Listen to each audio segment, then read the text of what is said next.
Bueno, en realidad la actividad, como siempre, tiene un preámbulo que también es muy interesante, que tiene que ver con los afectos, ¿no? Por lo general siempre hay mucho saludo antes de cada actividad y eso está bueno que también se registre y se valore como tal. Así que bueno, las bienvenidas oficiales para esta actividad que arrancamos el año. Yo quería, bueno, comunicar que voy a ser el coordinador de esta actividad, así que bueno, de alguna manera voy a darle la palabra a Andrés Musto, que va a ser quien abra la actividad formalmente. Y bueno, para poder empezar a trabajar y escuchar a Enrique. Así que adelante, Andrés. Bien, hola. Sí, bueno, buenas noches para todos y para todas y bienvenidos. Sí, en realidad unas breves palabras, digamos, antes de comenzar. Capaz que lo primero, digamos, a lo que hay que hacer mención, digamos, al comienzo de esta actividad es que este año la Escuela Freudiana de Montevideo cumple 40 años. Y me parece, digamos, que hay una relación bastante estrecha, bastante cercana entre el texto que vamos a escuchar, el texto que nos va a presentar Enrique y lo que han sido estos 40 años de escuela, ¿no? Enrique lo plantea justamente ahí, ¿no? Donde dice que las dos instancias de formación que él ha tenido han sido el hospital y la escuela, ¿no? Y además, casualmente, digamos, ¿no? El recorrido, digamos, que él plantea en el hospital se inicia también en el año 1982, que es el año en el que se funda la escuela. Y respecto del texto que vamos a escuchar, aún como a riesgo de anticipar un poco algo de lo que se va a decir, me interesaba como hacer tres puntualizaciones, ¿no? Lo estuve leyendo al texto, ya lo había leído el año pasado cuando lo había enviado, ahora lo volví a leer para la actividad de hoy. Tres pequeñas puntualizaciones para después ya sí darle la palabra a Enrique. Me parece que es bien interesante este texto, que se trata de la transmisión de una práctica, pero también de la formalización de esa práctica, lo cual sin duda me remitía a la afirmación de Lacan de que el analista es al menos dos. Que el texto es testimonio de haber sostenido la propuesta de Lacan de no retroceder ante la psicosis, ¿no? Algo que después vamos a encontrar en el texto, no sé si Enrique lo va a mantener, como el cuerpo escuchante, ¿sí? Y la tercera puntualización es que en este texto, ¿no? Este texto da cuenta de que es posible la práctica psicoanalítica en el marco hospitalario, ¿sí? Y lo último que me interesaba señalar, digamos, como a modo de prólogo, y que también me pareció muy interesante, es cómo a partir de esta práctica, a partir de este texto, ¿no? Y de esta práctica hospitalaria, se produce, digamos, una reflexión muy profunda acerca de la relación entre el psicoanálisis, lo social y lo político. Bien, bueno, hechas estas tres puntualizaciones, le doy la palabra a Enrique, que va a compartir con nosotros su texto, Carta a mis colegas de hospital. Bueno, gracias Fabián, gracias Andrés por tus palabras. El año pasado, cuando escribí esta carta a mis colegas del hospital, se las hice llegar a los miembros de la Escuela Freudiana de Montevideo y a algunos amigos. Bueno, así que aquellos que ya la han leído la padecerán otra vez, nada más que en vez de ser leída va a ser escuchada.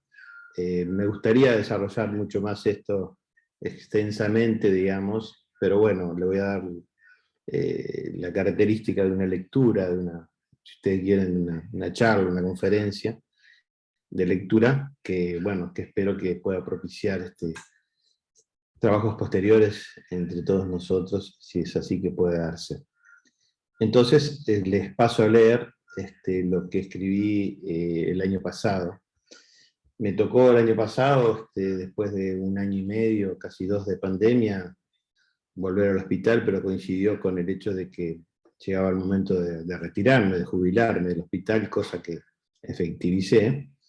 Bueno, me parecía que era muy importante para mí transmitirle a colegas, psicólogos y psiquiatras del hospital, básicamente a los colegas psicólogos que estaban en el hospital, muchos de los cuales practican el psicoanálisis, algunos no, otros sí, lo que a mí me había dejado el hospital en esos años.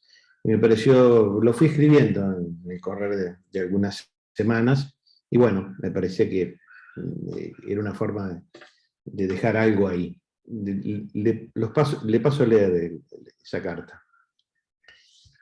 Mi trabajo en el hospital Vilar de Bo, que es un hospital de la salud pública del Uruguay, tuvo dos etapas, una en 1982, que tenía como antecedente mi trabajo en hospitales en Argentina, y también he trabajado en un momento en Francia, entre los años 74 y 81. Ese mismo año fundaba con otros, en el 82, la Escuela Friana Montevideo, ese otro lugar que junto al hospital fue siempre mi formación permanente. En el año 1986 comencé una práctica de presentación de pacientes, de enfermos, en el entonces Hospital Musto, a partir del lugar que ocupaba una cátedra de psicoanálisis en la carrera de psicología de la Universidad de la República, y ya ahí en 1990 comencé a trabajar como supervisor de aquellos que llevaban adelante la psicoterapia y estaban comprendidos en el Departamento de Psicología Clínica de ese hospital. Lugar que después pasé a dirigir durante luego un par de años. En ese momento, en el 96, se trasladó el Hospital Musto hacia el Vilar de Bo nuevamente, y ahí comenzó la segunda etapa de mi trabajo en ese hospital, y comencé en lo que en aquel momento se llamaban las salas de agudos, las salas 7 y 21, y también en ese hospital pasé a dirigir en más de una vez el Departamento de Psicología Clínica, pero bueno, ahí escribía que hoy en el 2021, me tocaba alejarme de la práctica cotidiana en el hospital para dar lugar así a nuevas generaciones de las cuales iba a seguir y voy a seguir aprendiendo. La clínica del hospital me permitió la reflexión e investigación a partir del psicoanálisis, contribuir al estudio de las relaciones del sujeto con la ley, intrínseca a la noción de lazo social.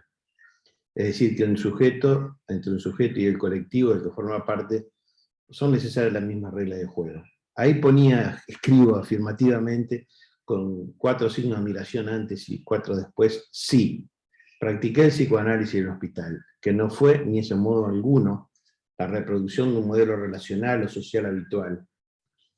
Es una cura el psicoanálisis que implica la exploración de la otredad que reside en el núcleo de lo social. Pero la otredad que se conoce a través del psicoanálisis es la que se filtra a través de la palabra, y se encuentra con el inconsciente como un efecto del lenguaje. En el campo de esa otredad, cualquier oposición entre la realidad y el discurso puede ser tan parcial e ideológica como lo es una oposición entre la ciencia y el inconsciente. Estos dos, ciencia e inconsciente, tienen el mismo sujeto en nuestra práctica de consultorio como la del hospital. No es un sujeto gramatical, tampoco es el primer sujeto del cogito cartesiano, sino el segundo, un sujeto atrapado en la materia misma sociopolítica del lenguaje. Ustedes saben que Lacan lo escribió Lese Barrado, por el significante, un término importado de la lingüística sociriana, que le fue muy útil para la representación clínica de la noción del sujeto en cuestión, es decir, que el significante representa al sujeto para otro significante, útil y justificado por la práctica de las formaciones del inconsciente, funcionando efectivamente como un lenguaje porque dicho inconsciente está estructurado como tal. No podemos conseguir las representaciones inconscientes de la misma manera si las consideramos a nivel colectivo.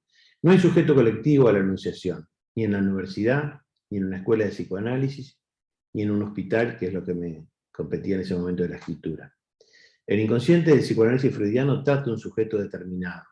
Tampoco consiste en un inconsciente que conduce a concepciones religiosas o ideológicas en las que prevalecería la identificación con un líder en el registro del imaginario, lo que llevaría a una deriva totalitaria. Por eso ese tipo de inconsciente lo rechazamos. El hombre como un ser que habla está doblemente dividido. No se reduce a un ser de la naturaleza, ya que por un lado puede salirse de él para pensar, y por otro lado se encuentra dividido por su captación en el orden del discurso.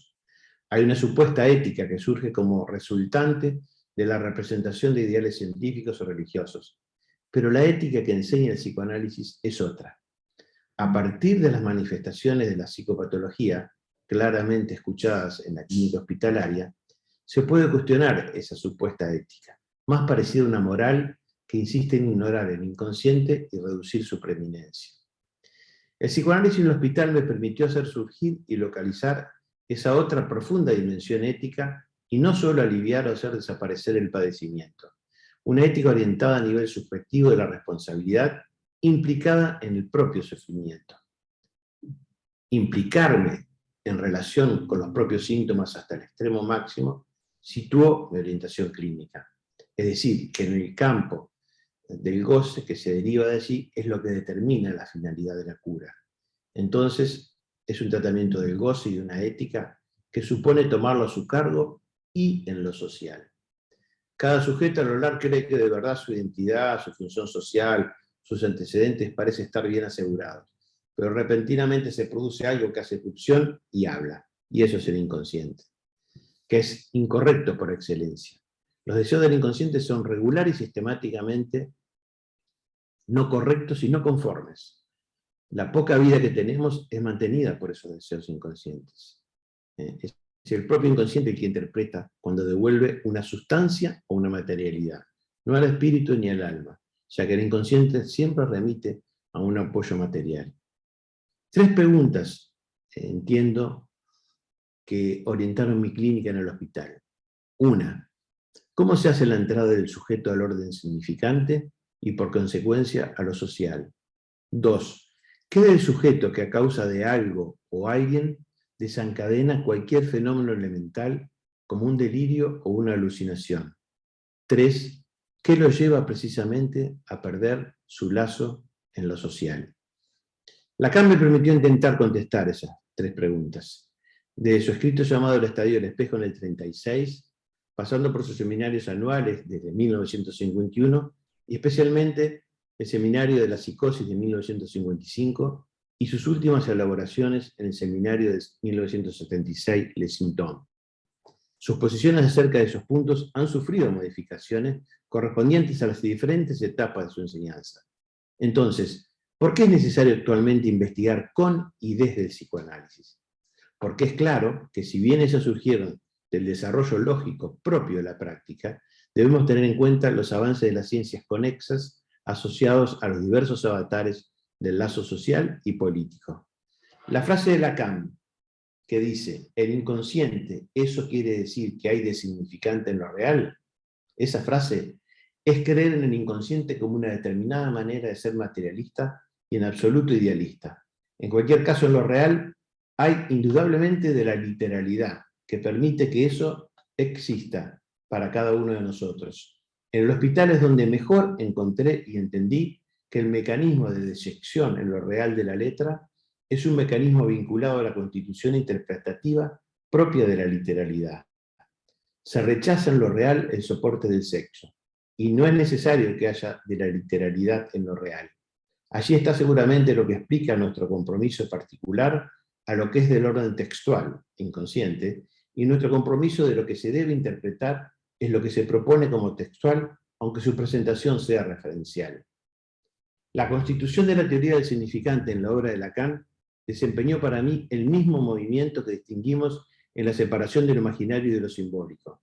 Se trataba primero de soltar el significante de los prejuicios del significado, que como simbólico fue develado detrás del artificio de lo imaginario. Pero el movimiento sobrepasará la constitución del orden significante como región eficiente hacia la constitución de una lógica formal del significante. Orden, dice Lacan, en donde se sostiene y lo acoge bajo la forma del lenguaje, y sobreimponer tanto en la diacronía como en la sincronía la determinación de los significantes entre sí y su significación por sobre el significado. Estamos en relación allí a la sobredeterminación, que es lo de que se trata en la percepción freudiana de la función simbólica. Esa entrada al lenguaje pone en juego el cuerpo y la letra. Si el cuerpo está hecho para hablar y consagrado a la palabra, ¿está destinada la letra a esta encarnación, que sería tal vez la vuelta a un origen mítico del lenguaje? Se trata para Lacan de dos órdenes, que se conjugan sin estar nunca perfectamente adecuados uno a otro, siendo la letra el objeto de su reflexión, su corte, su diferencia reductible. Si el cuerpo interviene allí, es solo después del sometimiento al poder de la palabra. De la letra. Bueno, vale, mi lapsus. Trabajando en el hospital, encontré que la medicina, la religión y la filosofía promovían una relación reglada entre cuerpo y goce. Una condición de salud para el cuerpo parece ser la conservación del placer, en un intento de pacificar el goce. Esos preceptos establecen una matriz del placer-cuerpo que el psicoanálisis denuncia como imposible. Que el cuerpo propio en algunos casos pueda presentarse como extranjero, merece que nos interroguemos sobre eso que escuchamos cuando alguien dice que tiene un cuerpo. ¿La asunción de un cuerpo surge de una operación real, simbólica o imaginaria? ¿O de una combinación de los diferentes órdenes entre ellos? Estas diferentes lecturas acerca de la asunción del cuerpo propio no son excluyentes entre ellas. Eso nos permite valorar y señalar la variedad de sus manifestaciones clínicas, su estatuto de encrucijada estructural y la significación posible en la cura psicoanalítica. Siempre traté todos esos años en el hospital de recordar que el saber estatuido por lo sociopolítico se esfuerza por centrar este objeto con el fin de hacerlo transparente al discurso. Pero la función de investigar y trabajar con el psicoanálisis es poder negar esa operación y acogerse en el entredos de la estructura. Eso hace del psicoanálisis una ciencia imposible, el saber de un no saber, cuyos efectos no carecen de verdad ni realidad. La falta, dimensión fundamental del deseo, se despliega en ambas dimensiones de la verdad y del saber. A nivel de la verdad, la falta es lo inconcebible, la nada, lo impensable, lo que es excluido absolutamente y se perdió cuando se fundó y funcionó la estructura para cada sujeto. A esta pérdida el sujeto del saber se resiste. El soporte de esta resistencia es el espejismo del saber. Pero no olvidemos que el saber es lo que viene en lugar de la verdad, después de la pérdida de objeto. El objeto del psicoanálisis es lo que se perdió de la estructura significante en el proceso de la significación.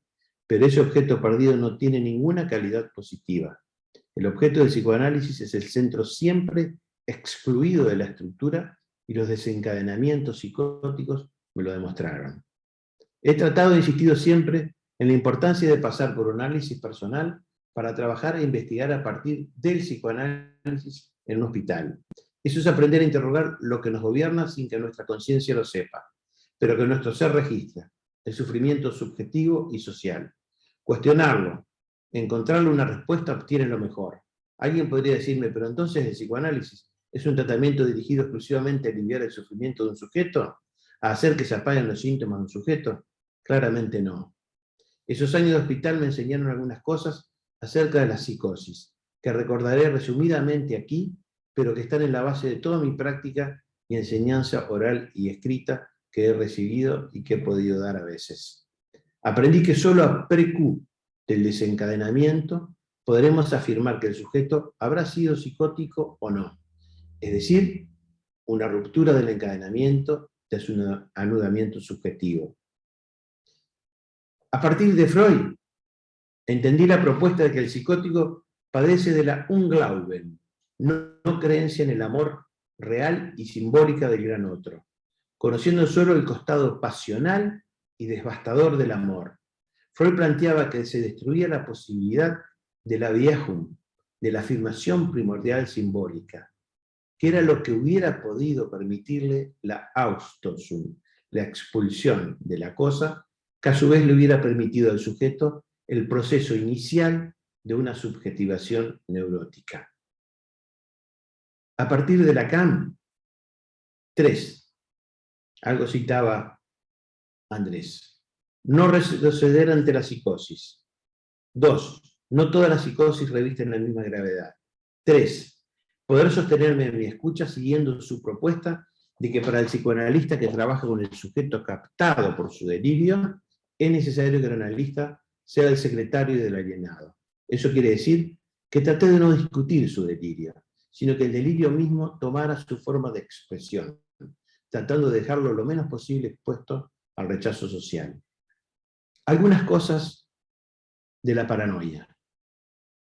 Escuché sujetos adultos a quienes se les desencadenaba una paranoia, cuando habitualmente se habían logrado trabajar o concluir sus estudios e incluso formar una familia. El haber transcurrido todo ese tiempo hacía que su medio lo considerara normal. Es lo que la psiquiatría antigua llamaba la locura razonante. Cuando nos adentrábamos en su historia, ese que había desencadenado esa paranoia, encontraba que era el representante imaginado de ideales, tanto paterno como materno, alcanzados en su persona, pero sin un cuidado real de ese niño, que lo dejaba rehén de los poderíos de sus padres. Ese sujeto, no pudiendo ser real para sí mismo, ya en su vida adulta, a partir de algún acontecimiento en la vida amorosa, en el trabajo, en su salud o en su incapacidad para procrear, le mostró que no se podía igualar a aquel ideal, llevándolo ello probablemente a un desencadenamiento. Su delirio constituía a veces un remiendo eficaz que liberaba al paranoico de la tortura de las voces alucinadas, o de la certeza de un ataque cruel hacia él o hacia su cuerpo, pero la mayoría de las veces fracasaba, y lejos de poder hacer lazo con el otro, ese delirio lo aislaba, dejándolo solo con sus certezas. Esquizofrenia.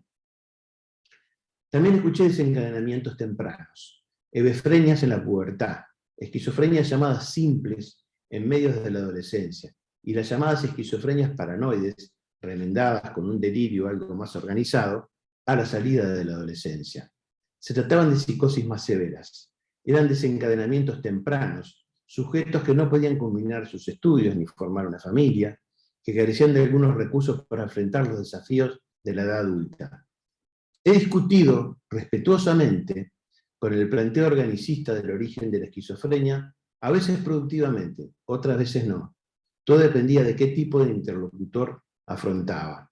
Traté de plantear siempre en no confundir la consecuencia con la causa. No me dejé nunca convencer por el argumento de las investigaciones realizadas a través del diagnóstico de imágenes cerebrales a sujetos esquizofrénicos en las cuales se encontraban imágenes diferentes a las de un neurótico. Simplemente era una mostración de algo que estaba y que nada científico lo aseguraba como causa.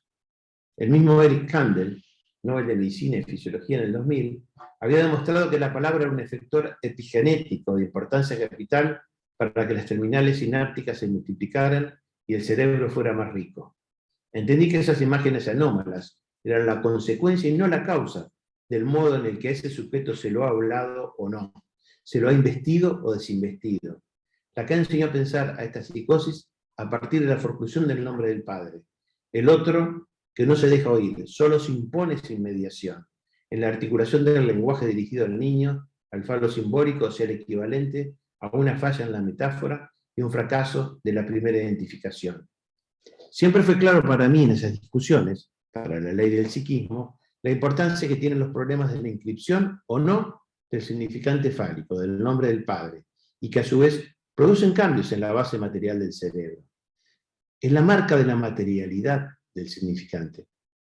¿Por qué, si no, una buena sesión con la palabra puede llevar a cero la angustia de un sujeto, al igual que un ansiolítico? Aún así, nunca planteé negarle al sujeto la posibilidad de aliviar sus fenómenos elementales con los actuales medicamentos antipsicóticos. Nuestra apuesta, como integrante de un equipo de trabajo, fue siempre la de intentar aliviar la vida de sus sujetos. Se trató siempre de propiciar cualquier actividad laboral, artística o deportiva en la cual el sujeto pudiera hacer algo mejor con ese goce invasivo. Desviar ese tipo de goce a un intento de formación de un posible síntoma. Pasar a saber hacer algo ahí con algo, que organice ese goce, que el sujeto pudiera lograr algún tipo de lazo, de amistad o de amor, además de ganar su dinero. Era un intento de establecer una terceridad faltante. Melancolía. Escuché psicosis melancólicas forclusivas, en donde el otro presentaba una cara superyoica. Solo era el objeto invocante, una voz que acusaba sin especificar cuál transgresión había cometido el sujeto. A falta del otro del amor, el otro ingresaba como una voz acusatoria que tiranizaba al sujeto. El S1, el nombre simbólico del padre, era el que se encontraba forcluido. Por lo tanto, de los tres registros, real, simbólico y imaginario, el registro que no se pudo anudar fue el de lo simbólico. Lugar de los autorreproches delirantes. Se trataba de la voz del otro, con mayúscula, bajo la forma de un superyo que ningún rasgo de humor lograba silenciar. Era la voz del otro y no la palabra que lo pudiera ligar al pequeño otro. Escuchar a los melancólicos fue darme cuenta de que ellos no podían hacer esa rotación necesaria para que el sujeto mismo tome la palabra. Nuestras intervenciones intentaban lograr el establecimiento de ese significante S1, unario, que viniera en su auxilio. Algunas veces esos episodios estaban alternados por episodios de manía delirante, que hablando sin parar maníacamente contentos, dilapidaban un dinero que no tenían o se perdían en una gran promiscuidad sexual. Freud describió magistralmente esa situación.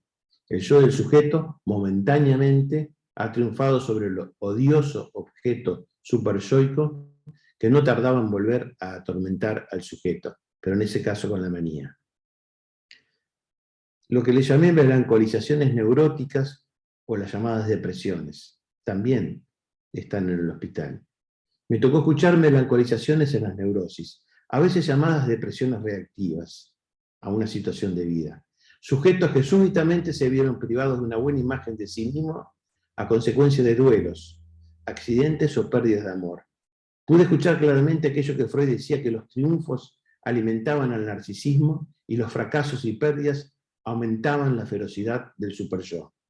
Un superyo que se instalaba con una potencia melancolizante de forma casi continua y que Freud llamaba neurosis narcisistas. Un sujeto donde no se produjo una angustia señal, sino que como objeto de jugó la dinámica de la pulsión que investía al objeto alojado en el yo, agredido permanentemente por el superyo. El psicoanálisis también me permitió así investigar el sufrimiento a nivel social. Y eso, queridos colegas, el hospital me lo enrostró diariamente durante estos casi 40 años. Diría que eso es esencial, pero no es lo único. Lo importante es que de eso que llega y puede llegar a reflejarse en un alto monto de angustia, no lo abordemos en una lectura médica puntual, sino extensa, ya que en una lectura que ubiquemos lo perplejo en una centralidad y como algo formal, correremos el riesgo de borrar lo singular de la experiencia. Lo importante fue poder acercarme en transferencia a la manera en que cada sujeto intentaba superar la perplejidad inicial para posibilitar la construcción de su pregunta.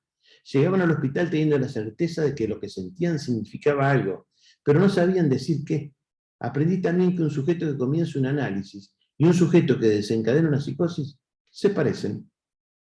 Cuando alguien está dispuesto a avanzar en su análisis, este avance lo lleva no solo a resolver lo primero, que sin duda al sujeto se le parece como urgencia y que son sus síntomas, sus inhibiciones y su angustia, sino que también advierte los beneficios de revisar las marcas de su historia y de renunciar a los goces parasitarios por los que paga justamente ese precio tan caro. El psicoanálisis es revolucionario para el sujeto, y por lo tanto en su función en lo social. Lacan nos advirtió que, lo cito, se trata de hecho de un efecto del significante, sin embargo, su grado de certeza adquiere un peso proporcional al vacío enigmático que se presenta en primer término en el lugar de la propia significación. Fin de la cita. El delirio, tantas veces escuchado en el hospital, no es solo el de un sujeto, sino el delirio sociopolítico también, comienza a partir del momento en donde la iniciativa viene del otro con mayúscula, donde se originaría lo dessubjetivante y persecutorio. Es indudable que se trataba de estar atento a esa significación vacía o significación en sí misma, algunas veces surgiendo la presencia de elementos significantes que permitirían y permitían la construcción de una otra realidad, como reacción y no como proceso, que intentaba apaciguar la angustia. La llamada práctica de presentación de enfermos, que llevé adelante todos estos años y que seguramente pueda seguir realizando, me lo ha demostrado ampliamente. Esa presentación de enfermos es el tiempo donde alguien, internado en el hospital y aquejado de un sufrimiento mental, supuestamente psicótico, trata de tener un encuentro con un psicoanalista. Allí, ese sujeto puede y debe dar razones de su locura. La estructura lógica de la presentación de enfermos es la siguiente: un sujeto perplejo sostenido en un delirio, sistematizado o no, un psicoanalista y el llamado público representante de la terceridad de lo social. La presentación para mí nunca fue una mostración de pacientes, ni de sus síntomas, sino que se espera que el trabajo que se realice con él tenga algún efecto en su vida fuera del hospital. Seguramente no fue su elección entrar a un hospital llamado equívocamente psiquiátrico. Con los años aprendí que en el mejor de los casos debería ser llamado hospital de enfermedades mentales, ya que no tiene por qué sacar su nombre de una de las formas de tratar su sufrimiento. Porque si seguimos ese equívoco y no casó al criterio, podría ser también llamado hospital psicológico, hospital del trabajo social, hospital de la enfermería, etcétera, etcétera. El ingreso denunciaba un lazo social que se había interrumpido para el sujeto por algunos sujetos desencadenando un sufrimiento psíquico. Puedo decir a partir de Freud y Lacan que ese sujeto tiene una relación dual entre él y su patología, donde lo que queda suspendido es la opción de una terceridad, que es lo necesario para favorecer su lazo no social. Cuando intervine en la presentación de enfermos, insistí en no mostrar sus síntomas, sino poder de alguna manera despertar, sugerir, reintroducir una opción de esa terceridad que lo sacara de ese lugar de sufrimiento. Llevar al sujeto a ir más allá de sus síntomas, a los límites de su psiquismo, para que pudiera encontrar de qué manera esos mismos síntomas se enlazaban a la trama de su historia. Por supuesto que la psiquiatría también lo intenta a esa terceridad, con fármacos. Diferente posible de introducir una terceridad que a través de la palabra. Tan simple y complejo como darle lugar a la opción de la palabra. Acá cito a Raúl Perino, un psicólogo, a quien va mi homenaje, escribía en este texto yo, en una sala llamada 14, que tantas veces defendí ante lamentables direcciones del hospital que querían cerrarla, porque decían que no servía para nada, también lo hizo a través del arte, poniéndolos una vez más en contacto con un lazo social perdido, así como todos mis compañeros en ese hospital que han realizado y realizan ese intento, desde las salas hasta las policlínicas, pasando por diferentes lugares y formas donde lo escuchan y les posibilitan actuar. Freud y Lacan permitieron cuestionar las políticas llamadas sanitarias, partiendo de la observación del malestar en la cultura dominada por el yo y la ley del padre. En Occidente los hermanos conviven ansiosos por gozar del servicio de un objeto cuya economía del mercado venera su reinado. Por supuesto que sea su impredecibilidad, errática y sumisa, aparece balizada por crisis cíclicas y devastadoras. Nuestro lugar en el hospital nos permitió advertir que el discurso capitalista sea el que reina, y la circulación de lo que se vende y se compra ofrece el beneficio de un goce ilimitado. El desprecio de los derechos humanos es una de las causas de las desgracias públicas y la corrupción de los gobiernos. Las disparidades actuales de riquezas excesivas, el desarrollo de la exclusión y la miseria. Sin valores no hay sociedad, solo una multitud, podríamos decir gente. La sociedad necesita una historia en la que todas se puedan reconocer, una historia que simbólicamente pueda hablar. Se trata de la narrativa de la ley y en particular de la Constitución en la construcción de una sociedad política, en la medida en que se acuerdan reconocer la parte de la economía, la historia, la sociología, la religión, resulta más difícil admitir e incluso pensar en la posible parte de la ley para el trabajo político. Es algo que parece venir después, una vez que todo ha terminado, poner en orden ofreciendo un discurso de legitimación. ¿Qué puede aportar el psicoanálisis a estas áreas sin hacer de ello una concepción del mundo? Es cierto que nuestra observación sobre la política y la economía como psicoanalistas siempre se ha basado en nuestra práctica clínica y no solo en el hospital, pero no olvidemos que la cuestión clásica en las ciencias políticas del reinado de la armonía social se refiere a ellas como la del síntoma. ¿Qué queda de la política a partir de ello? Son aquellos que a través de un líder o un amo a quien quieren seguir idolatrando en el sentido freudiano de la palabra. Las insignias de poder están ciertamente golpeadas por esta maldición que pesa sobre el comando y sus ideologías inspiradoras, que ahora parecen devaluadas por el criterio de una satisfacción colectiva tan caprichosa como fugaz. El hospital se volvió necesario para entender la crisis moral de la política que ha estado afectando a la sociedad. Hay un profundo abismo entre los sujetos y sus élites, que producen desconfianza de todos los poseedores del poder, y en particular de los actores institucionales o partidarios de la vida política. La cuestión es si ese desencanto, esa ruptura del pacto de confianza, es totalmente nueva, irreversible o puntual.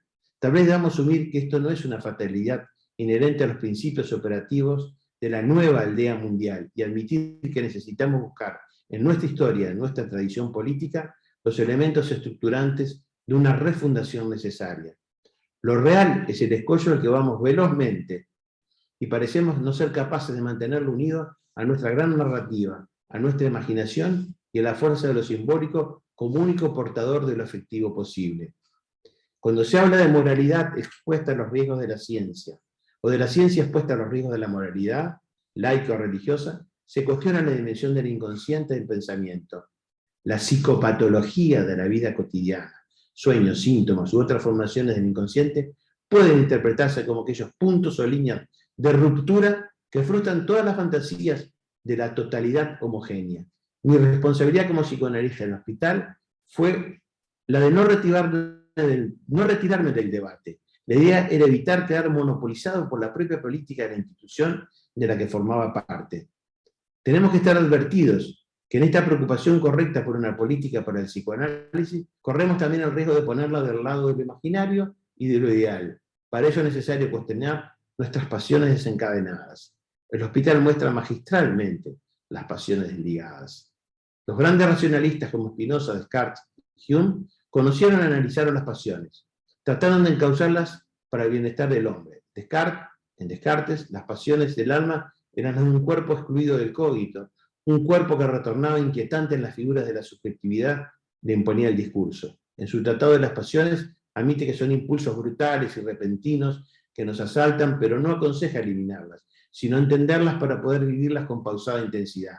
Reconoce que son buenas por naturaleza y tendríamos solamente que evitar sus malos usos o excesos. Hay pues que apaciguarlas con ayuda de una razón auxiliar humana, sin jamás extinguirlas y menos desconocerlas, a esas pasiones. Para Spinoza, eran afecciones que nos mantenían vivos, las pasiones, voluntarios, y nos hacían persistir en nuestra existencia. Vivir es apasionarse siempre de todo y por todo, es la energía que nos hace perdurar. De ello se desprende que el hombre está necesariamente sometido a las pasiones. Tanto Descartes como Spinoza juzgaron las pasiones entonces como esclavitudes y debilidades del alma que debían someterse al cuidado de la suprema diosa razón. En cambio, Hume sostiene que no es serio filosóficamente hablar de lucha entre pasión y razón. La razón es y solo debe ser esclava de las pasiones, y no puede pretender otro oficio que el de servirlas y obedecerlas. Esa es la esencia del naturalismo de Hume. ¿Libertad para el libertinaje de las pasiones? De ninguna manera, pues Hume sostiene que las pasiones son sentires naturales, comedidos, racionales, y la razón misma es una facultad que tiene la pasión para inferir, trabar y enlazar lo que padecemos o experimentamos. Es la crítica de Hume a la tradicional oposición entre razón y pasión. Por último, para Hegel, en la fenomenología del espíritu, se trataba de la exploración consciente en el territorio umbrío de los sentires del hombre. El yo no puede comprenderse sin las pasiones que le sustentan y animan. Si bien nada magno puede realizarse en el mundo sin la pasión, como afirma Hegel, las pasiones las deja subordinadas a diabólicos y malevolentes fantasmas para realizar los fines últimos del espíritu. Marx, en cambio, trató de corregir el finalismo moralista trascendente de Hegel, afirmando que la pasión era la energía suprema del hombre, que le lleva a la realización objetiva de sí mismo. La pasión así se convierte en el motor de la historia y del cambio, en la protagonista decisiva y enardecida de las revoluciones. Sin embargo, tanto para Hegel como para Marx, tuvieron una concepción algo abstracta de la pasión. Algunos plantean, leí por ahí, cuando escribía esto, que algún día sería necesario escribir una crítica de la pasión pura, no de la razón pura. Pero como psicoanalista supe, a partir de la tan rica clínica hospitalaria, que las pasiones no tienen una causa endógena. Para Lacan las pasiones fundamentales eran el amor, el odio y la ignorancia, de hablar sin saber lo que se dice. En la obra de nuestros maestros encontramos que en las pasiones desbordadas queda explícito el lenguaje, cuando proponen que ahí de lo que se trata es de un discurso del inconsciente. El sujeto es distinto del yo y se sirve de sus fragmentos. Lo hace pulverizando la unidad imaginaria en elementos significantes que podrían articularse en síntomas. Es un movimiento complejo entre, 1, el encuentro del deseo de ese sujeto del inconsciente, y 2, la pasión propia de ese yo por la unidad imaginaria y alienante que es precisamente la imagen del otro. Pero la pasión del sujeto se establece en el acto de hablar y se encuentra con la pasión del significante que lo soporte. Las pasiones hablan en la resolución de tomar la palabra. En 1973, en televisión, Lacan dice que la simple extracción de las pasiones del alma como Santo Tomás nombra con mayor precisión esos afectos, la recepción de Platón de esas pasiones sobre el modo del cuerpo, cabeza, corazón, incluso como dice, deseo o sobre corazón, ¿no es el testimonio ya de lo que es inevitable para su abordaje? La necesidad de acercarse a ello a través del cuerpo, que yo digo, dice Lacan, no estar afectado más que por la estructura. Fin de la cita. La lógica parece enaltecer la racionalidad, olvidando que las pasiones de la sociedad y la economía política crean pasiones reformistas para los cambios sociales.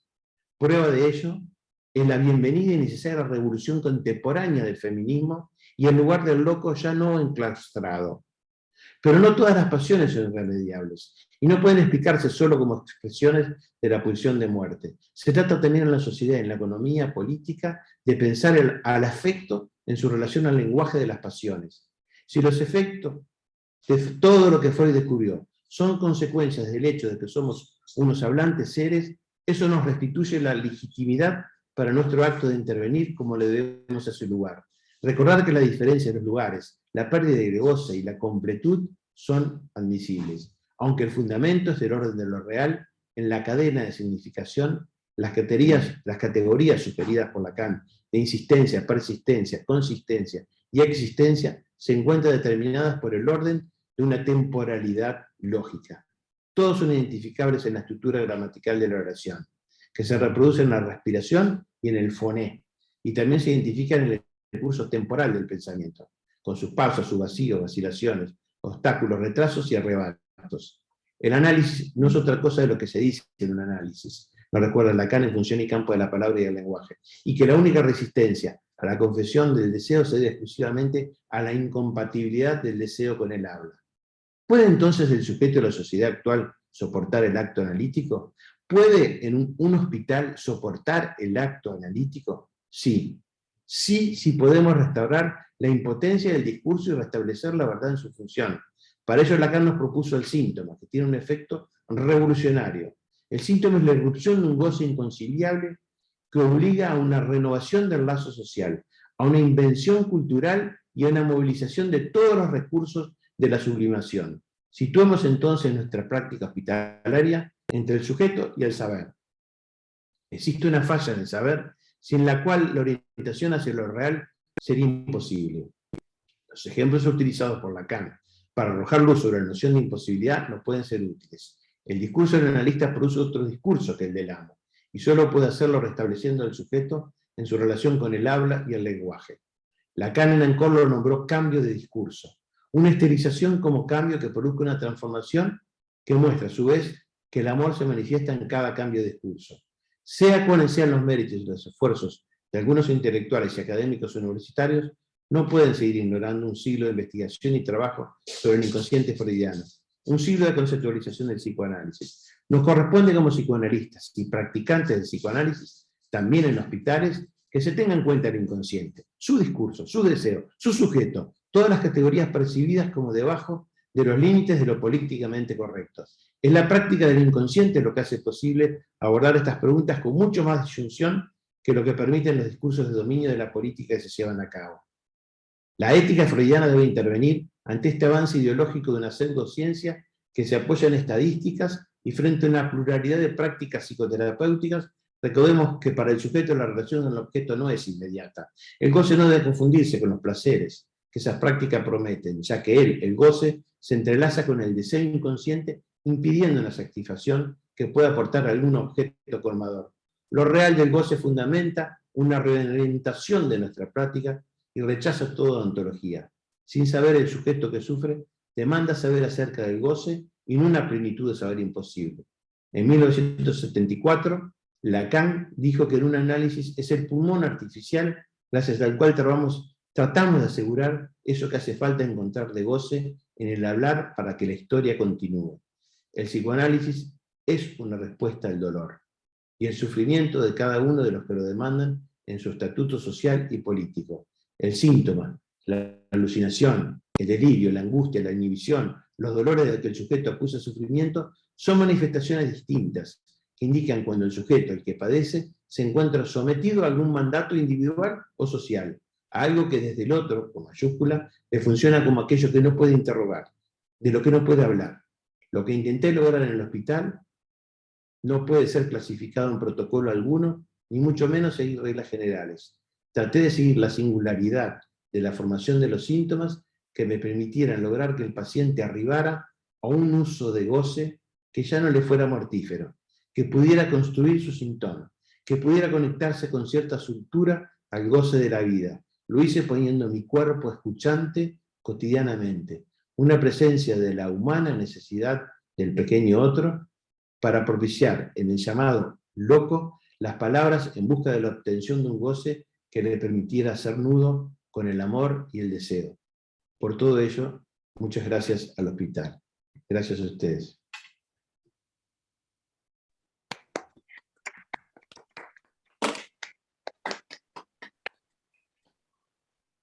Perdón por lo largo, pero bueno.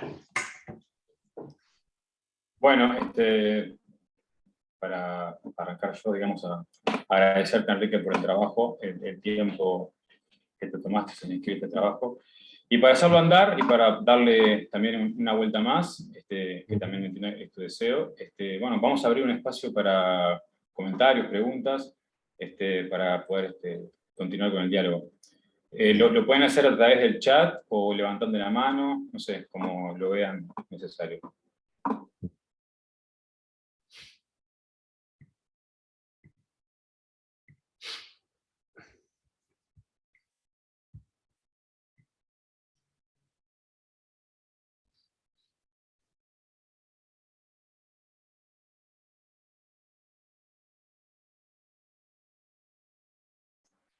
Mechi pidió la palabra.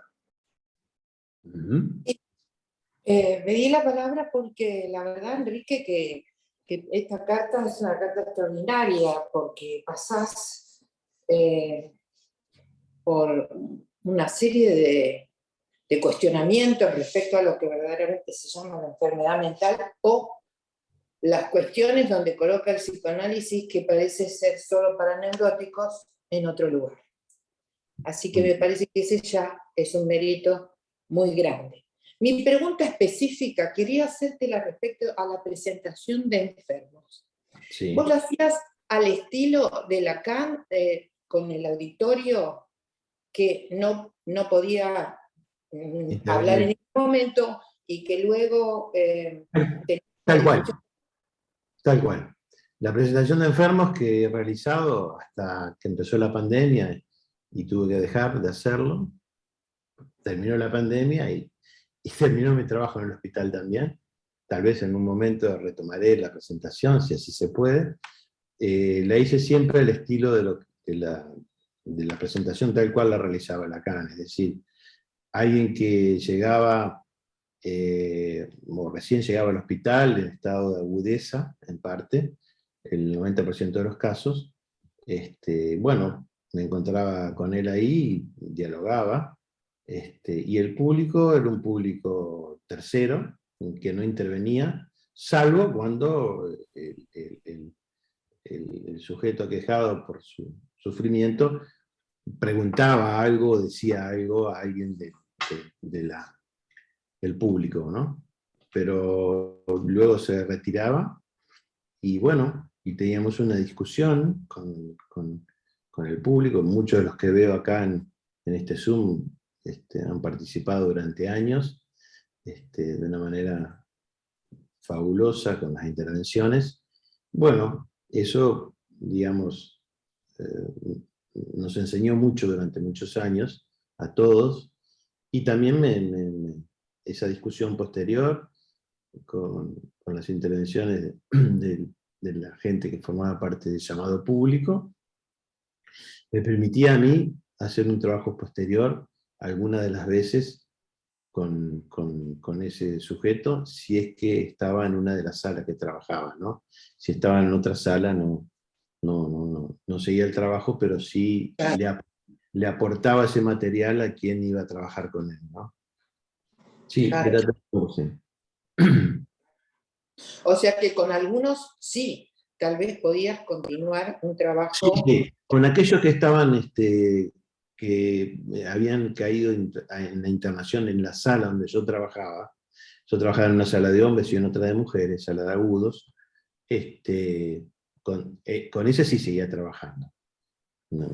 Con los que no eran de esa sala, trabajaba pero en forma indirecta con aquel que iba a hacerse cargo de la parte terapéutica, digamos, psicoterapéutica del paciente. Ahí sí hacía un trabajo con esa persona, no, Sí. no directamente con él. Claro. Riquísimo, riquísimo, riquísimo. Desde el punto de vista del aprendizaje conceptual y clínico, riquísimo, los compañeros que están presentes lo pueden decir, pero era muy interesante lo que se producía después con el paciente, ¿no? Claro, exactamente. Los efectos que eso podía haber tenido, según lo que vos dijiste con esto de que algo figurara como tercero, que escuchaba también.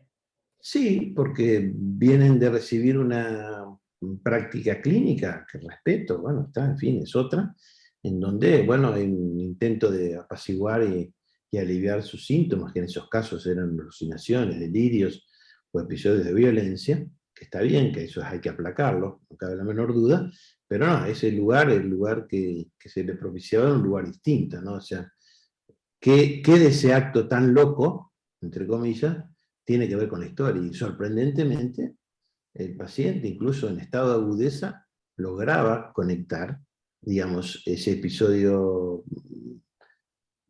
que le produjo perplejidad, lograba conectarlo con parte de su trama histórica, inmediatamente anterior o mucho tiempo atrás. Sí, es un trabajo extraordinario. Sí, Realmente. sí, lo es.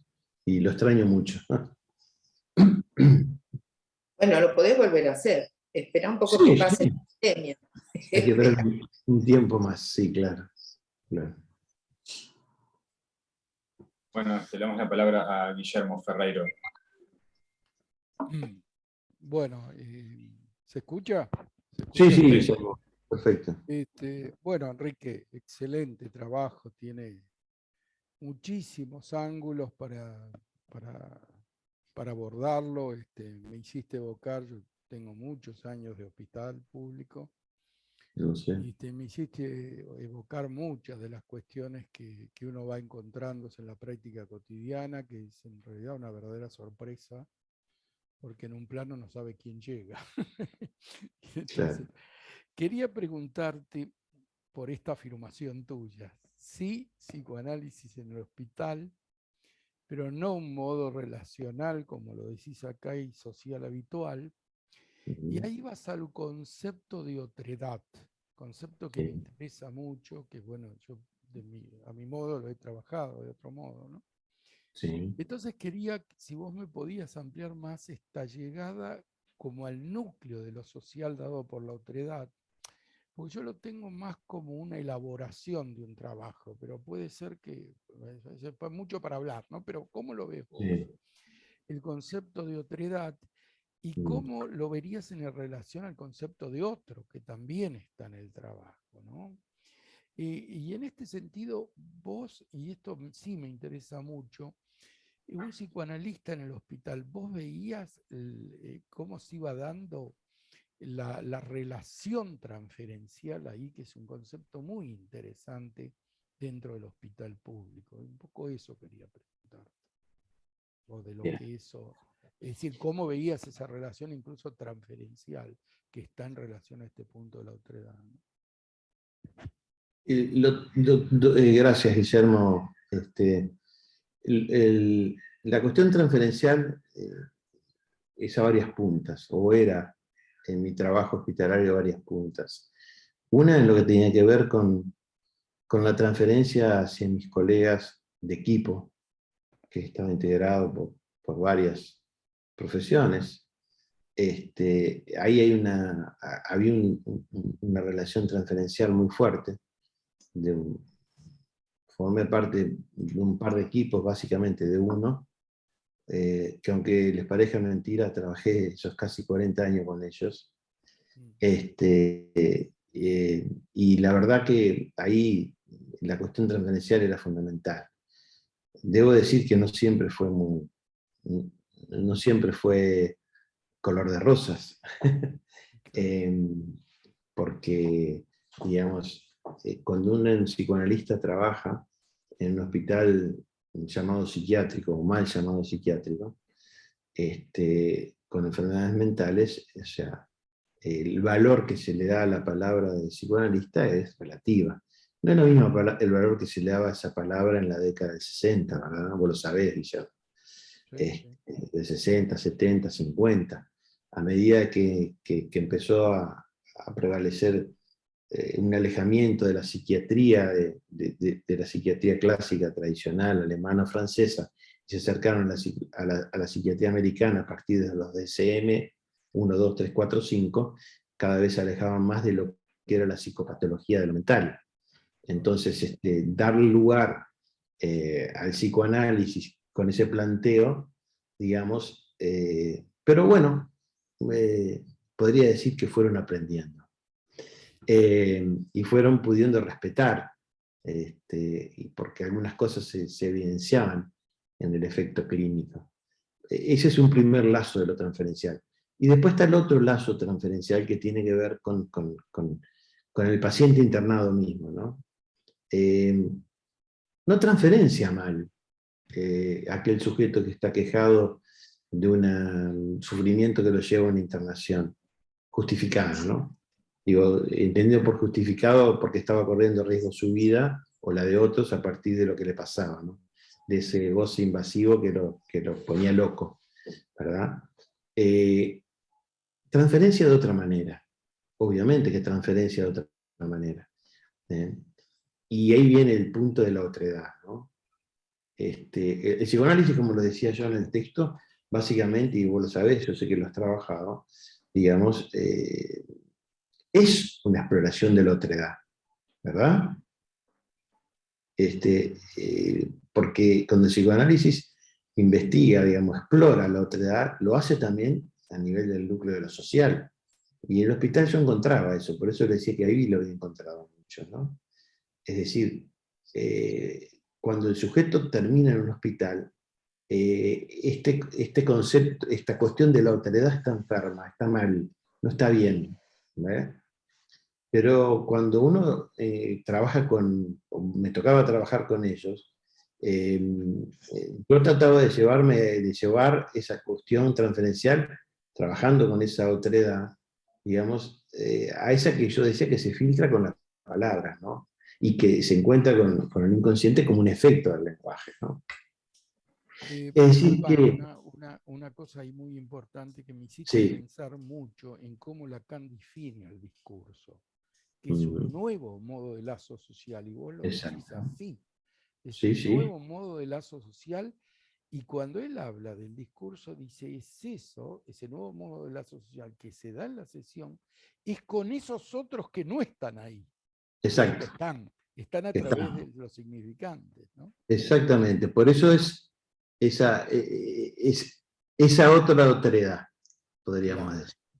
La que, y en la clínica hospitalaria es como que, por eso lo puse en el texto, ¿no? O sea, cuando quería dejar eso para los colegas más jóvenes que seguían trabajando y siguen trabajando, que la riqueza que tiene el psicoanálisis, y lo rico que es para el psicoanálisis, cómo aparece en bruto, digamos, en esencia pura, eso que rastreamos en la dimensión del neurótico, Claro. que rastreamos en las formaciones del inconsciente. Y eso, no hay quien no haya ido a una presentación de enfermos y no haya quedado claro el fenómeno de la desestructuración del sujeto en relación al espejo, por ejemplo. Queda clarísimo en lo que decía, en lo que relataba, ¿verdad? Exacto. O cómo una cuestión del melancólico, digamos, quedaba claro la dimensión de la voz del otro con mayúscula, torturando superyoicamente. O sea, ahí en lo bruto de lo fenómeno elemental aparece. No es casual para mí, yo creo que no es casual que Lacan, digamos, haya hecho muchas cosas con su recorrido sobre, desde 1955 al 70 y pico, digamos, por su práctica primeras con enfermos mentales en hospitales, ¿no? O sea que él escuchó esta cuestión del espejo, se nutrió de esto, de alguna manera, pero conceptualizó de una forma magistral, ¿verdad? Freud, yo he estado investigando mucho, porque viste que cuando uno lee Freud o escucha a los lectores de Freud, dicen, Freud no habló mucho de la psicosis. ¿Qué? Ni en pedo. Es impresionante lo que habló, hiciste algunas cosas. O sea, Por todos lados. por todos lados está, digamos, ¿verdad? Sí, sí, trabajó mucho en el campo de la neurosis, no tengo ninguna duda, pero no se le escapó nada. El trabajo de Schreber es magistral, todavía no agotado. Gracias, Guillermo, por tu pregunta. A vos, gracias. Paula Montaño. Hola, hola. Bueno, Hola. Enrique, ¿cómo andás? Nuevamente quería agradecer lo que fue las presentaciones de enfermos en mi formación, agradecer, esperando además que puedas retomarlas como nos prometiste algunos. Ojalá. Me acuerdo, te estaba escuchando cuando hablabas, ¿no? De esquizofrenia, paranoia, melancolía, recordaba las personas los sujetos que entrevistaste. Recuerdo un montón en estos 30 años que vengo acompañando tus presentaciones, un montón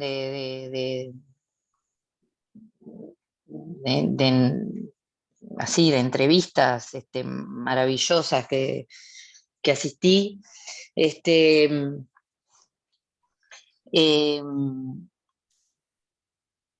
Cada vez que iba al Vilardebó a una presentación de enfermos quedaba conmovida durante el resto del día, y repasando cosas, algunas luego las retomábamos con colegas y las comentábamos y las retomaba mucho tiempo después, las recuerdo aún hoy. Me ayudó un montón a entender algunas cuestiones de esos casos más graves, pero principalmente, como recién dijiste ahora, no en la carta tanto, sino recién en tu intervención, la última, a pensar, para que no te veo y veo a pensar, acá, a pensar sobre la neurosis, no sobre la psicosis. Desde ese lugar entender lo que se produce en la neurosis. Así que bueno, la carta está buenísima, pero principalmente quería casi que comprometerte bueno, a ver si podías hacer ahí una fuercita para seguir con las presentaciones, que bueno, que a mí me resultan te diría, indispensable para la formación aún hoy. Bueno, además de la conmoción de algunos casos, ¿no? Por ejemplo, me acuerdo uno que vos llamaste el falso self, me acuerdo un esquizofrénico que tenía que golpearse y tocarse contra los bordes de la mesa, de las sillas, de las paredes, para como sentir algo de cierta consistencia que posiblemente no sé. Me acuerdo de muchos casos, algunos que me provocaban también mucha tristeza, y algunos que también con algunas intervenciones tuyas nos hacías reír y hacías reír al sujeto. Interesantísimo también el lugar del público tan cuestionado, ¿no? Y muchas veces tan criticado, ¿no? Como si se armara una especie de circo sobre con el enfermo, y en realidad había que estar ahí, ¿no? Quizás algunas veces, no solo una, pero había que estar ahí para darse cuenta el lugar de esa otredad que significaba la presencia del público, un público en silencio, pero un público que todo el rato también hace presencia, ¿no? Con una tos, con un sorbo de mate, con todos esos movimientos de silla, con la gente que llega tarde, o sea, siempre también significaba la posibilidad de que el enfermo mirara hacia otro lado, o escuchara otra cosa, o se aliviara, quizás pudiera distraerse de alguna de tus preguntas. La verdad, no sé, genial, y te lo seguiré agradeciendo como lo hice cada sábado con cada presentación que asistí. Dale, muchas gracias. Gracias a vos, Paula, vos fuiste una de las que acompañó todo ese proceso en forma muy buena, con tu presencia y tus intervenciones también en cada uno de los casos. Es verdad lo que decís. Debo de confesar, muchos de ustedes lo saben, no sé qué les pasa a otros que hacen la presentación de enfermos. Lo que sí puedo decir es que en un alto porcentaje de ellas, por no decir casi todas, yo después de los sábados de tarde no servía para nada. Quedaba realmente agotado, como si hubiera jugado 3, 4 partidos de fútbol, quedaba realmente así, absolutamente cero pila, cero batería, porque era un desgaste muy grande, estar frente a una situación de un sujeto en agudeza y expresando lo que tal vez no fui claro en este trabajo que escribí sobre eso, que respecto a la presentación de enfermos, que en algún momento ya tengo más o menos algo escrito para escribir al respecto, es la angustia.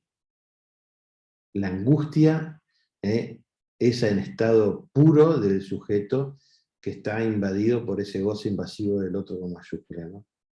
Puta carajo, qué angustia. Tremenda, tremenda, tremenda, tremenda. Muchos a veces ya estaban salido de esa situación porque ya estaban con su delirio sistematizadito, armadito, y la angustia ya se había encauzado para ese lado.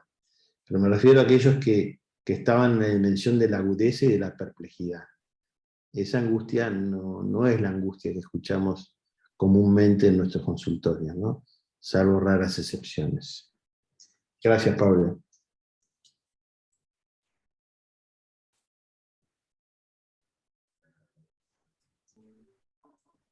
Bueno, Isabel Paz. Bueno, la verdad que te agradezco mucho, Enrique, tu texto, que es exquisito, realmente tiene muchísimas puntas para trabajar, como ya han comentado. Y me quedé pensando también en la presentación de enfermos, porque bueno, fui durante unos cuantos años y fue una experiencia de aprendizaje muy importante para mi formación. Y entonces me acordaba, digamos ahora, a partir de lo que estuvimos hablando y a partir de escuchar tu texto, que cuando los pacientes que presentabas, para muchos, en realidad para casi todos, era como la primera vez que hablaban con alguien de esa manera. Y eso lo expresaban, entonces realmente eso me parece como muy valioso y es lo que tiene que ver justamente con lo que hace distinto al psicoanálisis, ¿no? Al discurso del psicoanálisis, que como dice Lacan es un discurso que inaugura un nuevo lazo social, y que allí quedaba clara que sí, que era de esa manera cada vez que ellos tenían este encuentro en esta presentación, con la primera vez que eran escuchados por un psicoanalista.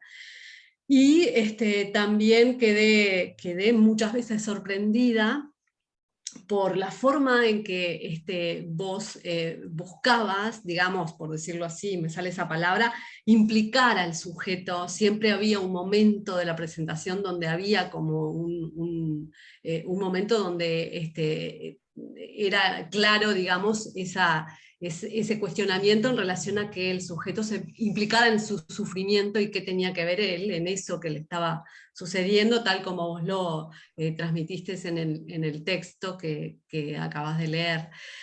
Bueno, para mí fue, como te digo, una instancia de gran aprendizaje y también, como dice Paula, me encantaría volver a presenciar esas presentaciones. Así que te agradezco muchísimo por este texto y por esta instancia donde lo compartís con nosotros, y bueno, porque es de un gran aprendizaje y nos da la posibilidad de discutir todas estas cuestiones. Bueno, Muchas gracias gracias. Isabel, también tú has formado parte varios años de esa experiencia. Esa experiencia de los sábados, casi todos los meses, mostraba un poco en pequeño, digamos, si bien es una experiencia absolutamente diferente a la que yo realizaba en mi trabajo con los pacientes internados en la sala, pero mostraba un poco de la esencia de lo que era el posicionamiento de la escucha, diferente a la otra escucha que hace la psiquiatría, y bien que la hace, y la hace muy bien. Eso era como un pequeño ejemplo de mi práctica cotidiana ahí, que era implicarlo al sujeto en relación a eso que lo aquejaba, y que digamos, no hay invención posible que esté por fuera de la trama de las significaciones, y eso, la presentación de enfermos, es como un pequeño ejemplo de lo que era mi práctica cotidiana en el hospital, ¿no? Algún día puedo escribir también una carta así de larga, de todo lo que no anduvo. Y les puedo decir que fue mucho también, ¿no? De todas las problemáticas institucionales y demás y algo de eso quise poner en la parte cuando hablaba de la cuestión de lo sociopolítico, y que digo que si bien me mostró el hospital en estado puro eso que le habrá servido a Lacan para hacer su teoría, y a Freud también, en los puntos más agudos del sufrimiento del sujeto, también me sirvió estos años de hospital para ver lo que es la manipulación ideológica de los discursos, ¿verdad? Puestos, encarnados en las políticas sanitarias que se implementan en los hospitales, ¿no? Ahí hay toda una cuestión sociopolítica que se intercruza con lo sanitario, y que el psicoanálisis puede decir cosas. Y me parece que tiene que estar ahí, porque el psicoanálisis, como lo pongo, es revolucionario en sí mismo, y puede cuestionar. No en vano, cada vez que han venido, ¿no es cierto, Guillermo? Dictaduras han corrido a todos los psicoanalistas de todos los hospitales. Los primeros que salen rajando para otros países exiliados son los psicoanalistas de los hospitales, porque esos tipos son peligrosos, porque hacen pensar a los sujetos que están ahí adentro. En fin, gracias, Isabel. Bueno, gracias a vos. Bueno, Valeria Martoria.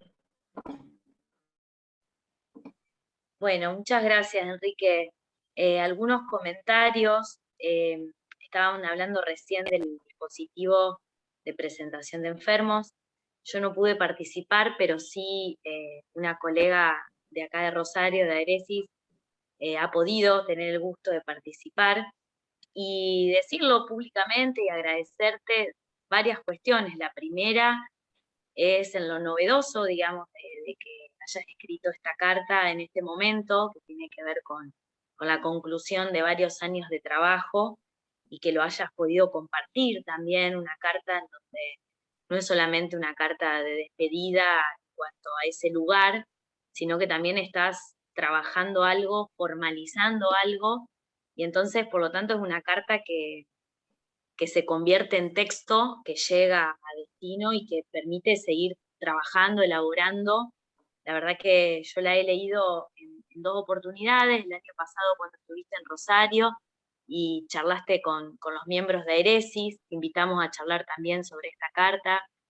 La verdad que hay mucho material para seguir pensando y eso es lo novedoso, me parece muy interesante porque tal como vos te lo proponés, dejás ahí algo, ¿no? Como para que alguien recoja el guante y siga elaborando.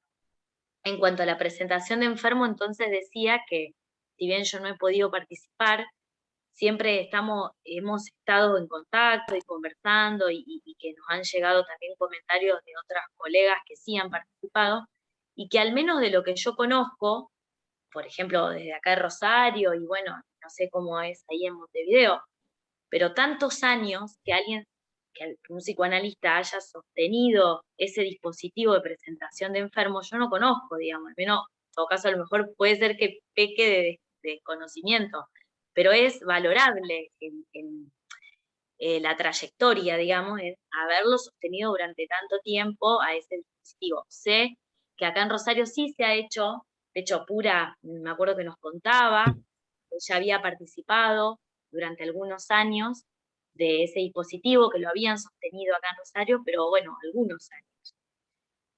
Y que después siempre se encontraban con esta dificultad, digamos, de que era medio difícil poderlo seguir sosteniéndolo en hospitales mal llamados psiquiátricos, ¿no? Eso por un lado, si querés comentar algo de eso, sí, bueno. Y me gustó mucho varias cuestiones que fuiste diciendo en tu carta. Por ejemplo, una de ellas es esto, donde vos situás la de hablar y de no escatimar, esto de hablar de enfermedades mentales.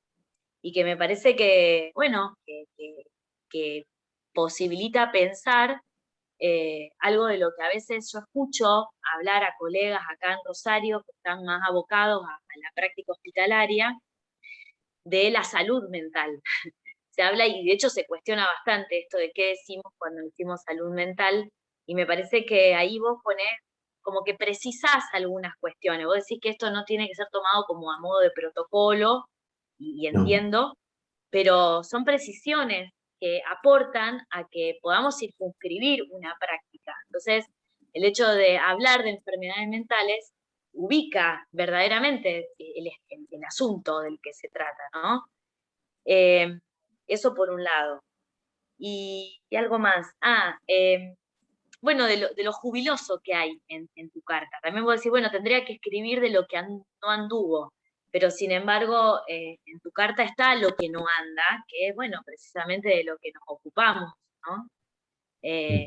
Bueno, nada, agradecerte. Bueno, muchas gracias Valeria por tus palabras, es tal cual lo planteás, ¿sí? Sabés que el tema de la continuidad del trabajo de tantos años en la presentación de enfermos es porque les hice una trampita al Estado. Y la trampita que le hice fue como el caballo de Troya, me le metí adentro. Claro. Estaba adentro y bueno, y ahí yo soy muy insistente, persistente y consistente en eso que me gustaba, y entonces mi trabajo siempre se hizo desde adentro, y bueno, cada nueva dirección que caía de hospital, que fueron muchísimas, más de 30 años, yo qué sé, al segundo día el tipo que tenía sentado era a mí, adelante, el director. Y le decía, mirá que yo estoy haciendo esto, y hago esto y esto. No había chances, se seguía siempre. O sea, no, era un lugar que podía venir un terremoto ahí que dijera esto no va más. Pero siempre estaba atento a trabajar esa situación, utilizando los recursos que tenía y los que no tenía. O a veces, muchas veces, en direcciones complejas, bastante lejanas, lo que podría ser el psicoanálisis, ahí mi estrategia era otra. Entraba por la vía directa, de la cuestión del gremio. Entraba por el gremio y entraba por ese lado, o entraba por el gremio, entraba por la elección, por algún lado iba a entrar.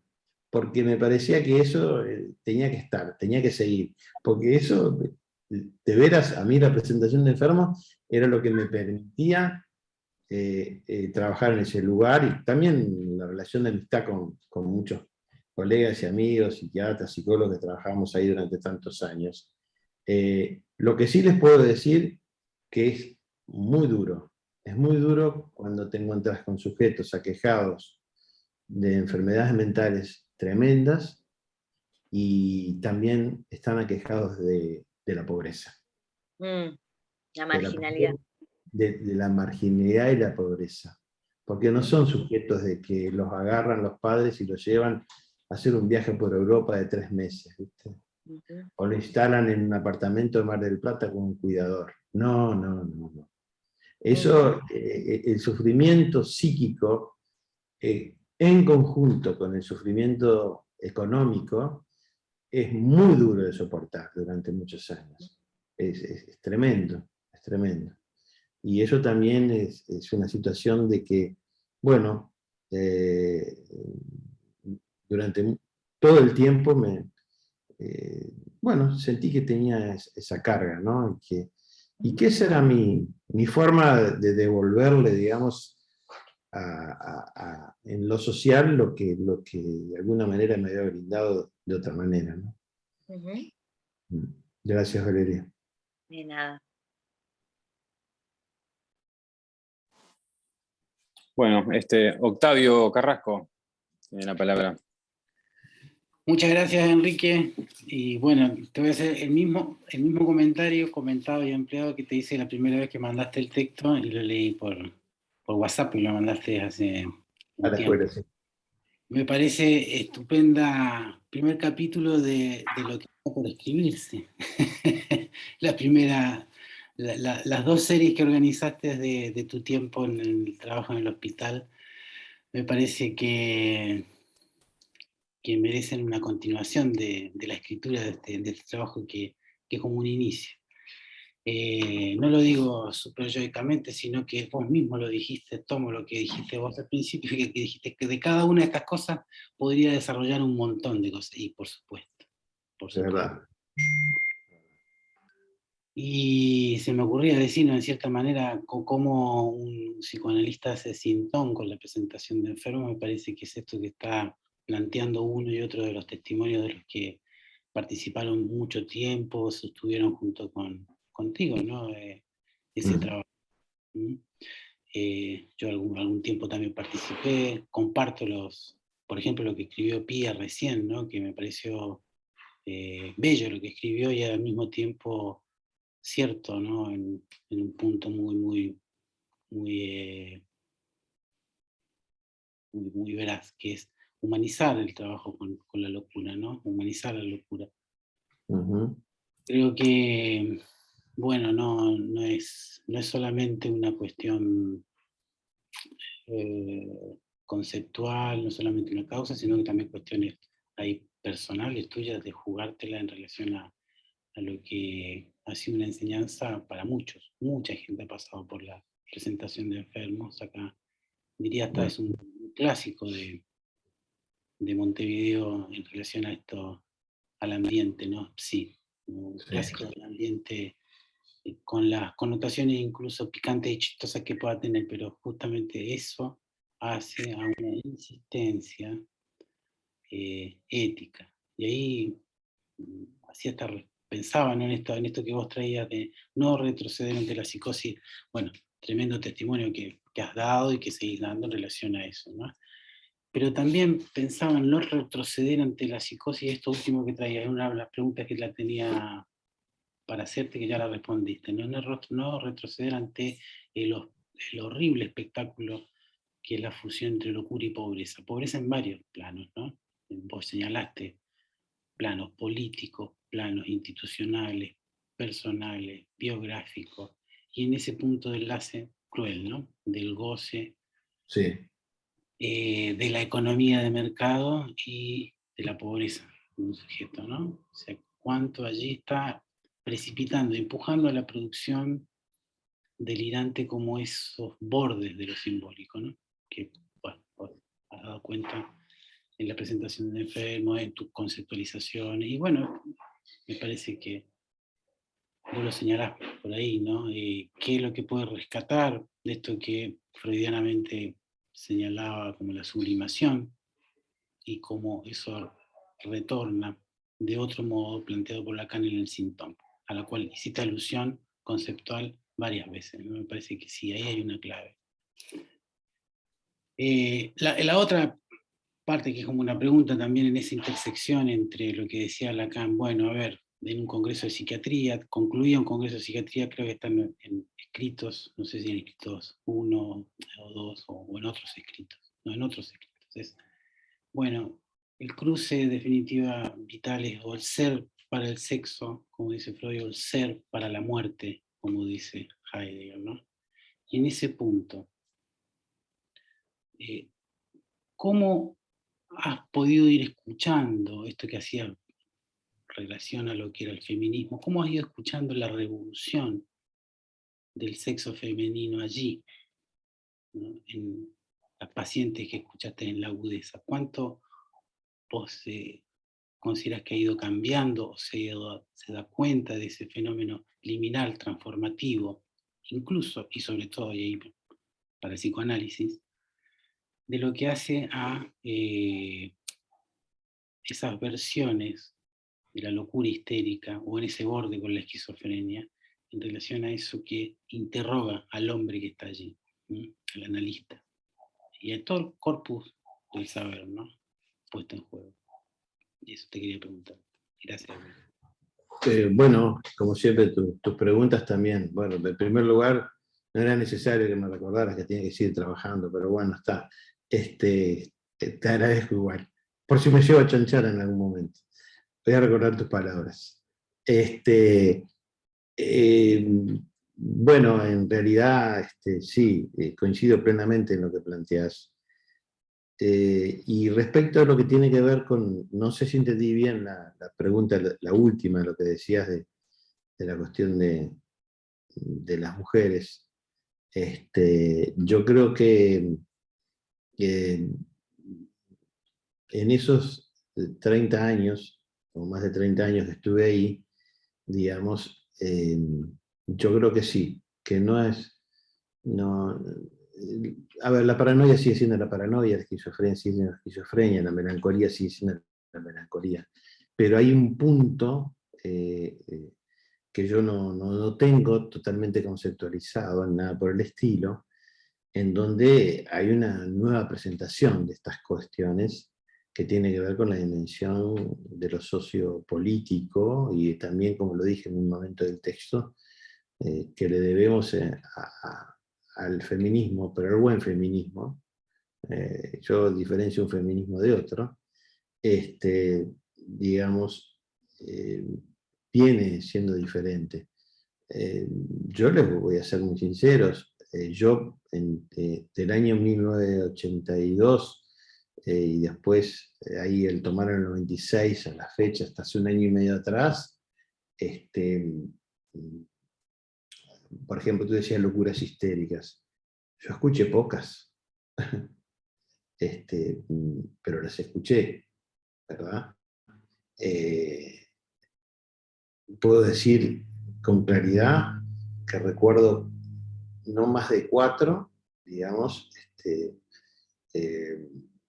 ataques histéricos clásicos del cuerpo encorvado y otras cosas más, 3 o 4, no más de esas.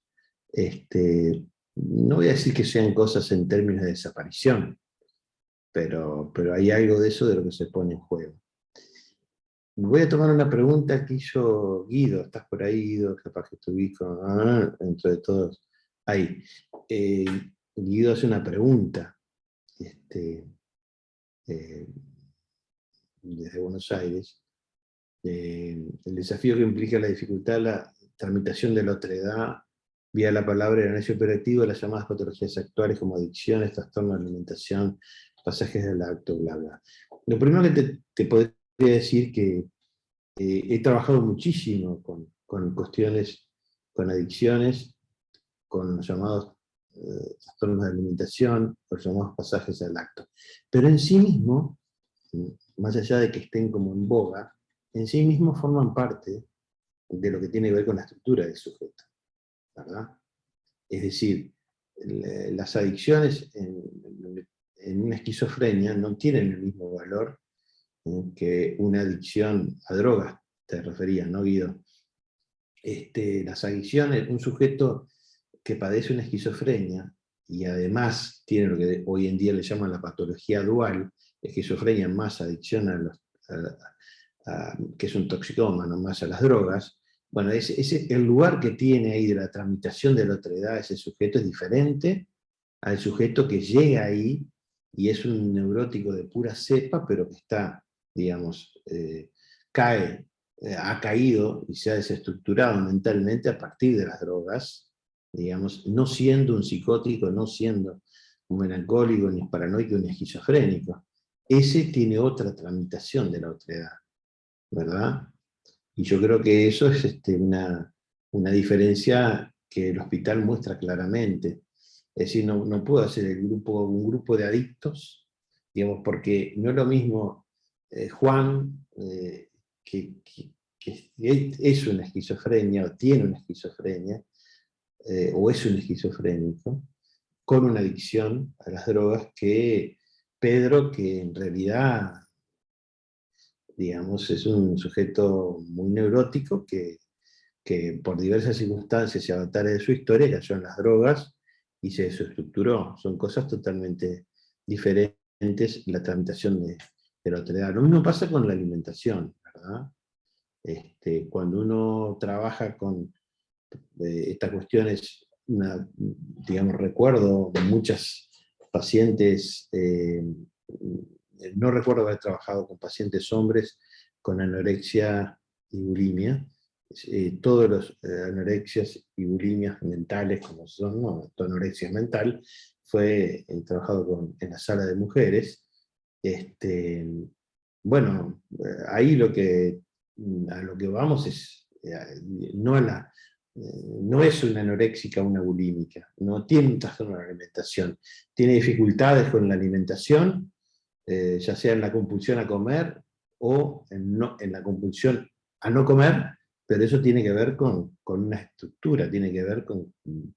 A veces estaba dentro de una psicosis, a veces estaba dentro de una histeria, ¿verdad? O a veces estaba dentro de una cuestión mucho más obsesiva, de lo que se llama la psicosis obsesiva, entre comillas, aunque parezca redundante, de un temor al envenenamiento. O sea que el tema de las drogas o de las adicciones, que tienen como un valor en sí mismo, igual me parece que el objetivo es trabajar con el sujeto a nivel de qué estructura es la que está padeciendo eso, ¿verdad?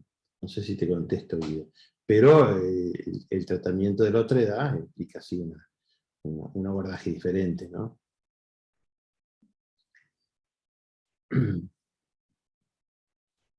Bueno, bien, Enrique, que pudiste leer la pregunta de Guido, que la tenía anotada para comentártela. Sí. Todavía tenemos unos minutos más para seguir. Veo que todavía hay como muchas ganas de seguir preguntando, así que vamos a dar lugar para una o dos más, si tienen... Okay. Sí, Enrique, no sé, está bien para vos. ¿Perdón? ¿Cómo? No, si está bien para vos que sigamos un poco más. Uh-huh. Sí, tenemos alguna pregunta más y...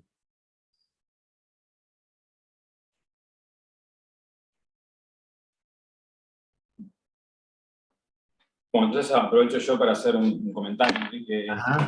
Me sumo un poco también a los agradecimientos explícitos de tu trabajo, sobre todo, no solo de este texto, sino de todo el recorrido del hospital, ¿no?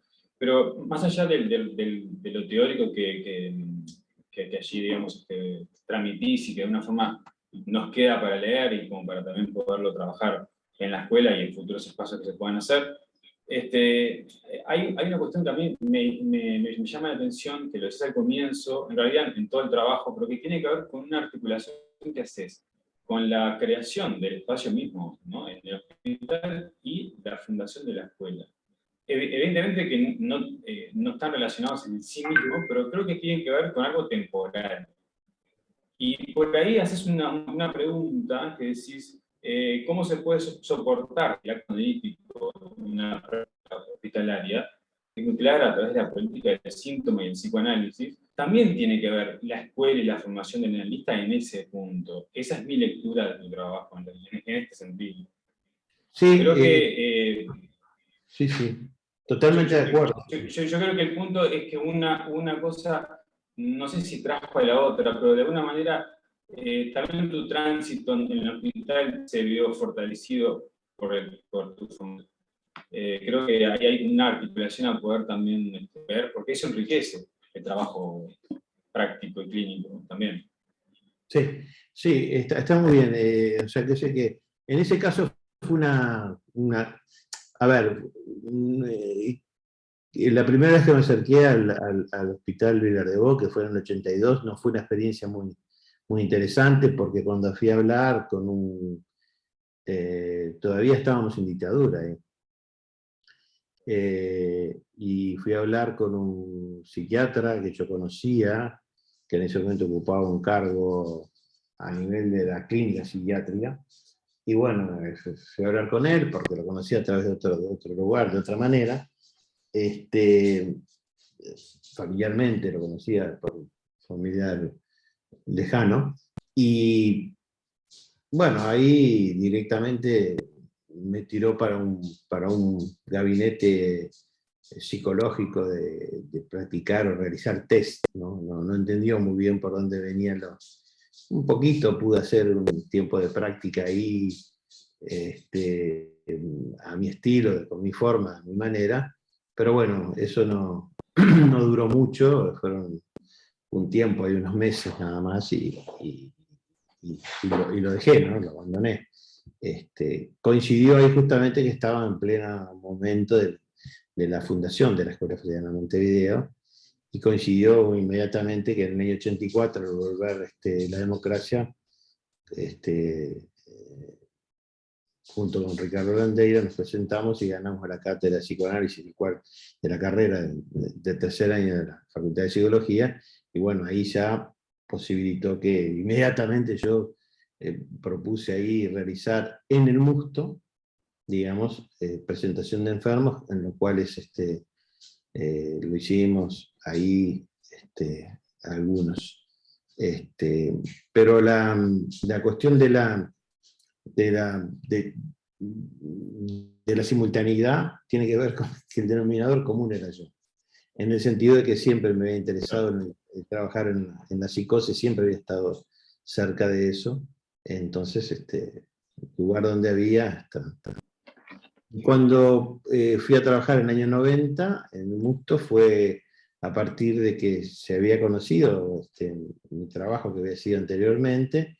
En ese momento Celia Calvo estaba trabajando en el Hospital Maciel, donde ella también realizaba presentación de enfermos, de pacientes ahí, con un grupo más reducido, en donde ahí, bueno, le preguntan, le sugieren el hecho de si yo podía ir ahí al Musto a controlar la práctica clínica que llevaban adelante psicólogos clínicos. Fue a partir de ahí que fui. Eso es toda una historia, lo que era el Musto.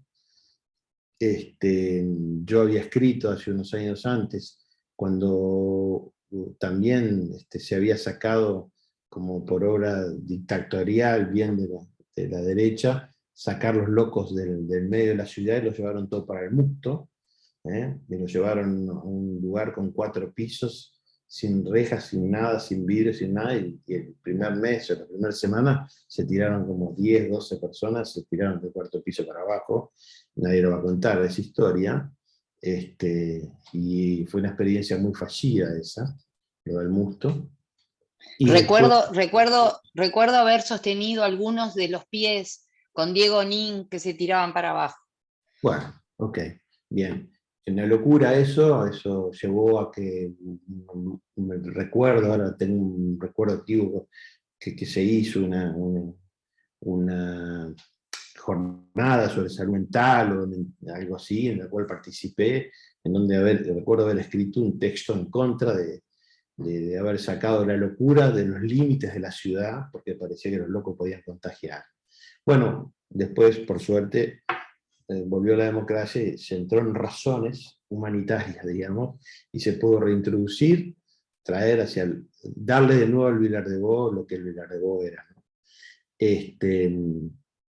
Bueno, ahí hay toda una cuestión histórica de nuestro país, ¿no? Que, Octavio, ¿dónde estás? Por acá, te ubiqué, está la dimensión, sí, te ubiqué, digamos, sociopolítica, digamos, que también el enfermo mental sufre. Sufre las consecuencias de esa manipulación. Y eso fue un claro, esa expulsión de todos los pacientes del Vilar-de-Bo hacia el Musto para sacarlos fuera de la ciudad, con todo lo que implicó, y después tener que traerlos nuevamente, eso. Y ahora hay un proceso diferente, que es el proceso de la ruptura o la salida de los manicomios, esto todo en toda Latinoamérica, que está siendo así, donde también hay cuestiones ideológicas puestas en juego. Y que me parece que los psicoanalistas no pueden estar ajenos a esto. Tienen que poder decir estas cosas, tienen que poder hablarlas. Bueno, gracias por la respuesta y gracias también por la experiencia, Enrique. Por favor. Bueno, dada la hora que es y el tiempo que ya hemos trabajado, si alguien más tiene algo que querer comentar o preguntar, si no, bueno, será el cierre de la actividad de hoy, entonces. Bien, le agradezco mucho la presencia de todos ustedes, las intervenciones en el chat, que las he leído atentamente. Gracias por todos los halagos. Se ve que son gente que me quiere. Gracias, bueno, Enrique.